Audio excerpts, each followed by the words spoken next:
Oke, kita bahas sesuatu yang menarik banget nih. Di tengah semua berita heboh di dunia, ternyata ada loh satu kebijakan pendidikan dari Indonesia yang, wah, super ambisius dan jujur aja cukup mengejutkan. Ini adalah sebuah gagasan buat menata ulang cara generasi muda kita memandang dunia lewat satu kekuatan yang paling dasar, cinta. Gimana caranya coba ngajarin satu negara utuh buat mencintai? Kedengarannya mustahil banget kan? Tapi ya, pertanyaan inilah yang coba dijawab oleh sebuah inisiatif kebijakan yang luar biasa. Pertanyaan ini jadi inti dari sebuah transformasi besar di dunia pendidikan. Dan yang bikin menarik, jawaban ini datang dari institusi yang mungkin nggak kita duga-duga, Kementerian Agama Republik Indonesia. Betul, mereka mengusulkan sebuah kurikulum resmi yang intinya adalah cinta sebagai solusi buat berbagai masalah kemanusiaan yang ada.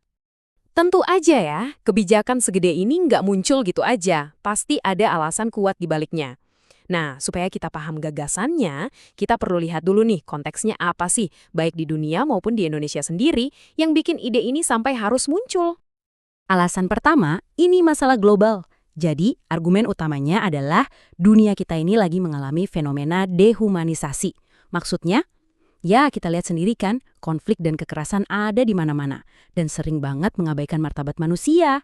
Ironisnya, agama yang seharusnya jadi sumber kasih sayang, kadang malah dipakai buat membenarkan kekerasan.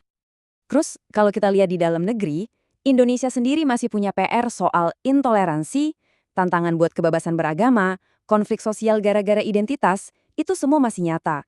Dan ini kan jadi ancaman buat semboyan kita, Bhinneka Tunggal Ika, yang jadi fondasi bangsa. Dan yang lebih bikin miris, masalah ini tuh udah nyampe ke ruang kelas. Data menunjukkan kalau praktik perundungan, kekerasan, dan diskriminasi itu masih sering terjadi di sekolah. Jadi, intinya adalah masalah defisit cinta ini nyata dan terjadi di tempat anak-anak kita seharusnya merasa paling aman. Nah, ngadepin semua tantangan berat ini, dehumanisasi, intoleransi, dan perundungan, Indonesia nggak ngambil jalan yang biasa-biasa aja. Mereka nawarin jawaban yang berani banget dan fundamental. Jadi, sebenarnya apa sih solusi yang mereka tawarkan? Ini dia jawabannya, kurikulum berbasis cinta, atau disingkat KBC. Coba deh kita lihat definisinya. Ini bukan cuma nambahin pelajaran biasa loh. Tujuannya itu jauh lebih dalam, ngebentuk karakter. Menciptakan generasi yang menjadikan cinta sebagai kompas utama dalam hidup mereka. Oke, namanya emang kedengeran puitis banget ya, tapi di baliknya KBC ini punya fondasi filosofi yang dalam banget. Ini bukan cuma soal perasaan, tapi soal cara pandang baru terhadap realitas itu sendiri. Coba kita bedah bareng yuk, ide intinya. Ini nunjukin adanya pergeseran cara pikir yang fundamental banget. KBC ini ngajak kita buat pindah dari cara pandang atomistik yang ngelihat dunia ini kepisah-pisah, jadi pandangan holistik di mana semuanya itu nyambung.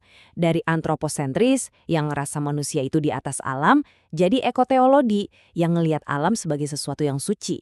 Intinya, ini adalah pergeseran dari agama yang cuma soal aturan, takut, dan hadiah, jadi agama sebagai ekspresi cinta yang tulus. Dan sebenarnya, ya, semua filosofi yang kelihatannya rumit ini bisa kita ringkas jadi satu prinsip etis yang universal banget.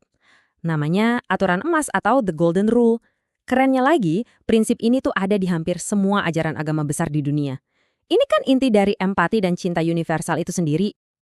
Oke, filosofinya keren banget. Tapi gimana cara ngajarnya di kelas? Nah, sekarang kita pindah ke bagian praktisnya. Gimana ide-ide besar ini dipecah-pecah jadi kerangka kerja yang bisa dipakai sama guru dan murid? Nah, ini dia nih jantungnya kurikulum ini. Namanya Panca Cinta atau 5 Cinta. Kerangkanya ini logis banget. Dimulai dari sumber cinta yaitu Tuhan. Terus ada tanda cintanya yang kelihatan dari ilmu dan lingkungan. Dan terakhir tali cinta yang nyatuin kita sama diri sendiri, orang lain dan juga negara kita. Jadi alurnya jelas banget kan, mulai dari hubungan kita ke atas, ke sang pencipta, terus melebar ke samping, ke alam dan sesama manusia, dan akhirnya jadi satu dalam cinta ke bangsa sendiri. Bener-bener perjalanan cinta yang lengkap. Nah, biar makin kebayang, yuk kita lihat contoh nyatanya. Gimana sih kelima pilar cinta ini bener-bener diajarin di dalam kelas? Sumber kurikulum ini ngasih contoh yang bagus dan praktis banget. Coba bayangin ya, pelajaran fikih atau hukum Islam yang biasanya ngebahas aturan wudhu, ritual bersuci. Lewat KBC, pelajaran yang tadinya teknis banget ini diubah total. Tujuannya bukan lagi cuma soal sah atau enggaknya wudhu, tapi gimana wudhu itu bisa jadi cara kita nunjukin cinta ke Tuhan dan ke alam. Dan metodenya ini, wah keren banget. Ada 4 langkah.